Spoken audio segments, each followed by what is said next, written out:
Welcome back to FSU Headlines. I'm Scott Atwell, and one of the great pleasures of being president of the FSU Alumni Association is getting to know alumni whose careers have taken them from business to the arts, from the depths of the ocean to the far reaches of outer space. And the one common thread each of them enjoys is that they originally were Florida State students before they were alumni, and that's why we think so importantly of our FSU Student Alumni Association. It allows us to connect with the students of today who will be the future leaders of tomorrow. We have two of those students with us today on FSU Headlines, the Associate Director of Membership, Mallory Hager, and the President of the Student Alumni Association, Janie Hoffman. Thanks for joining us today. Janie, you know, it's sort of oxymoronic to say student alumni, and you probably get that a lot. So why do we have a Student Alumni Association? We do, and that's a really good question because so many people have no idea what it is. They're like, why should I join this? What even is it? What even is it? And I say to them, well, the Student Alumni Association, we're here to enhance your university experience. We want you to have the best time possible while you're here because you're going to be an alum for a lot longer than you're going to be a student, but you're going to be a Seminole forever. And we want you to be a really prideful Seminole, but you can't be a really prideful Seminole if you didn't have a great time while you're here on campus. So we try and do things throughout the year to make sure that you have a great time while you're here as a student. We should also remind our viewers that technically you're an alumnus after you've completed one semester of your college life. So there are many, many alumni who aren't necessarily graduates, and that means every student who's been through at least one semester is technically already an alumnus. Well, Mallory, what are some of those things that you do to help those students connect and enrich their college experience? We have a lot of things throughout the year, actually. We have socials once a month they're able to come to, bring out their friends, but pretty much just meet other SA members, kind of just get out of their dorms, get out of their classroom, and just have a good time. Our events are always free for our members. We also have some community service and leadership opportunities available for them throughout the year. And the great thing with that is they really can choose to come to whatever they want. If they really want to get involved in community service, we totally encourage that. If they really want to get involved in leadership, they're able to join our leadership council.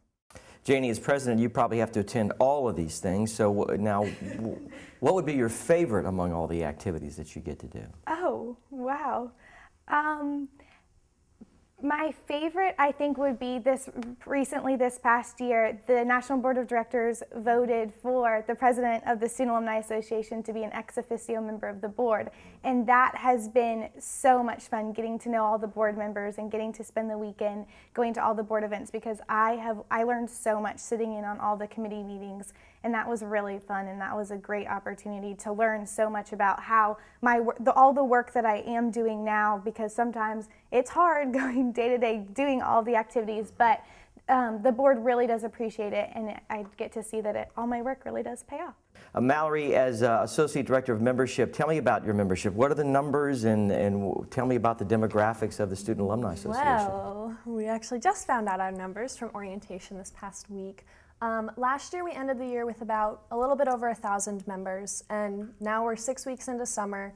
We've gone all through our orientations, and we have 1,200 members at the moment, and that number is hopefully still growing. I mean, we still have the rest of summer, plus once school begins, we're really hoping that people sign up and just really take advantage of all the great opportunities we do have available for them. And just to put that into perspective, that is one of the two largest student organizations on campus, and by the end of the year, the Student Alumni could be the largest student organization on campus. So we have our fingers crossed. I want to learn a little something about you all individually, because I suspect that the students who are part of the Student Alumni Association do a lot of different things in addition to being part of this organization. So Janie, first tell me about yourself, where you're from, and some of the other activities you're involved in on campus. Okay, well, I'm from Tarpon Springs, which is a little city outside of Tampa, and I studied abroad my first semester of freshman year, so I lived in Valencia, Spain, and then I came back to the campus, and I really just got involved with SAA right from the start. And so the organization became like a family to me, and that was really fun. But I was also involved in the Student United Way, and I would join a few of the honor societies on campus, as well as a few other small organizations that were really fun. And then I also joined a sorority, so I've been really involved with that. Mallory? I am from Boynton Beach, Florida. It's about 6 hours from here. I'm only a sophomore this year, so I've got really into SA my first semester and second semester of freshman year. I'm not really in many other organizations, but I was a softball manager for the FSU softball team my first entire freshman year. So between balancing essay and that's really all that I had time for. Well, Mallory and Janie, thank you very much for being with us today. The Student Alumni Association clearly is in good hands with both of you and everyone else on the leadership team, so thanks for being with us today.